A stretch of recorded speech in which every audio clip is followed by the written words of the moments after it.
A lot of time on Assassin's Creed Shadows, of course. That's kind of their big release. I think we kind of touched on this on the last episode because I know it was in both showcases. But I mean, it just looks like Ghost of Tsushima Assassin's Creed, which I knew you weren't a fan of. I'm not actually. a fan You're of not it. a fan of that. The internet is. The internet loves it. I don't. I understand why.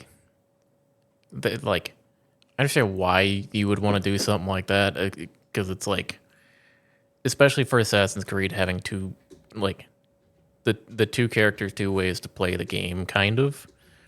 The problem is, why go about it for a game that's not Ghost of Tsushima's when presumably they're going to do something. They're going to do another game or something similar to that. Why are we putting that in other? It's like, why are we trying to shoehorn that into other franchises? And that's still, it's because people want more Ghost of Tsushima. Mm-hmm. And I don't know. It just feels like, for me personally, it just feels like putting that into Assassin's Creed is just like, hey, we know you guys liked this other game. We're gonna try to do something like that, but I can only imagine it's not going to be done as well.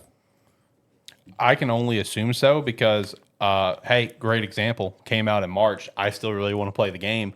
Apparently, it sold really well for the company, but it was like reviewed as a pretty okay game. Rise of the Ronin, it heavily inspired off Ghost of Tsushima, and it just didn't do it as well. You know what I mean?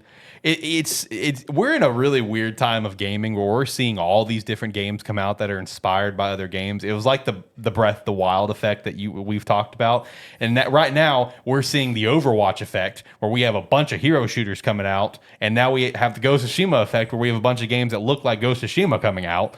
We're in a weird time of gaming.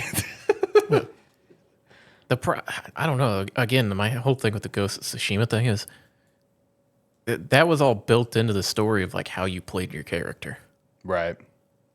and I'm assuming that.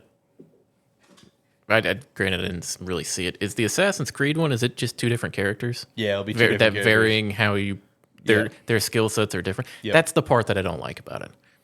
I like the fact that Ghost of Tsushima. I love that game, and I love that how you played your character determined how, like, your skills and everything worked. Mm-hmm. And that's, I don't know. Yeah, it seems like a less interesting way to do it. Right. Granted, you can have games have always had games with multiple characters have always had like this character's good at this and this character's good at this. Right. But the portrayal of it in that style to get the effect that they've got from it, where it's like, yeah, remember that? Remember how much you like this thing? Look here. Right. Exactly. I don't like that. Yeah. Granted, it's probably going to be people are going to love it. Yeah, I see your point. I do, and it's a game that I've definitely got a lot of interest in. I've said for years, like off shows and stuff, that hey, if we ever finally go to Japan, that's gonna be the one thing that could potentially draw me back into this franchise that I've used to love so much and have just fallen off immensely. Probably the hardest I've fallen off a franchise in my life. But I mean, I think the gameplay does look pretty sick. I do wish it wasn't just so much of a Ghost of Tsushima clone in some capacities. You know what I mean? It's mostly when you're playing as one of the characters, I feel like, within the other. But, I mean, I do get it. I understand. I understand the approach because of the vibe that you're going for, the characters that you're portraying, especially one of them being a real life figure, Yasuke. I get it. I understand. But so I see your point. I also recognize I'm in the vast minority on this stance. I mean, you definitely are. Like the internet. Most people are excited for this. Pumped. I look at it and I'm like, that's not what I would have wanted. But it's like I'm also looking at it like what would bring me back into it, and this is not bringing me back into Assassin's Creed. That's fair. The one thing that I really like about the approach that they've gone for and everything is just the fact that it has generated excitement. Because I feel like this is the first time I've seen this level of excitement of Assassin's Creed in a long time. Like Mirage was a lukewarm excitement, right? Like everyone's just like, okay, cool, we're back to the basics. This should be a fun little adventure. Nothing too long. Can manage this in a week or two. Awesome.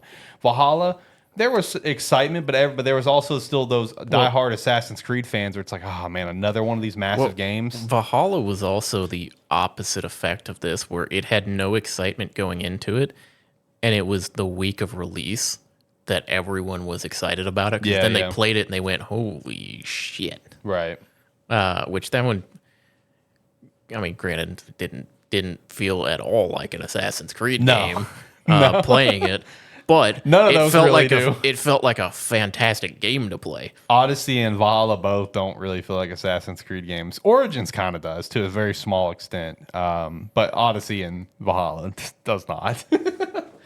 So, Yeah. like, I don't know. It's kind of nice to see there's legitimate excitement around Assassin's Yeah. Creed because it's a really cool franchise. Awesome franchise. I don't dive into it as much as I used to, but it is a cool. I can acknowledge from a distance that franchise is cool. So I'm glad to at least see the excitement for it because people are pumped. Yeah. People are ready. But I think it also comes back to what you said earlier, where it's like people just want more Ghost of Tsushima. People are ready for Ghost 2. You know what I Yeah. mean? Like that's what it is. That's the thing is like you said, the excitement around it. I mean, I'm glad to see excitement for some of these franchises, especially like, even though I'm not the biggest Assassin's Creed fan, Right. it's also you have to acknowledge that there hasn't been excitement in the franchise for 10 years, Yeah. or more. So to see people actually being excited about it, it's like, okay, well, they didn't make what's making me excited, but at least everyone else is excited. Well, yeah, like what Steve said in chat, people have been waiting for this from Assassin's. People have been waiting for Assassin's Creed to go to Japan. I think we've all been waiting for that since like it started. You know what I mean? And we started kind of doing some different, different areas of the world and stuff like that. People have been waiting for this. So he brings up a great point there. He also says, I need an Assassin's Creed 3 remaster. My guy, I think that's a thing. I think Assassin's Creed 3 does, in fact, have a remaster. May want to look into that, but I think that's already a thing. Not a remake, of course, but I do think there's a remaster for that. But anyway, Assassin's Creed Shadows does look good. Will I pick it up day one? Probably not, but will I pick it up on a sale? Absolutely.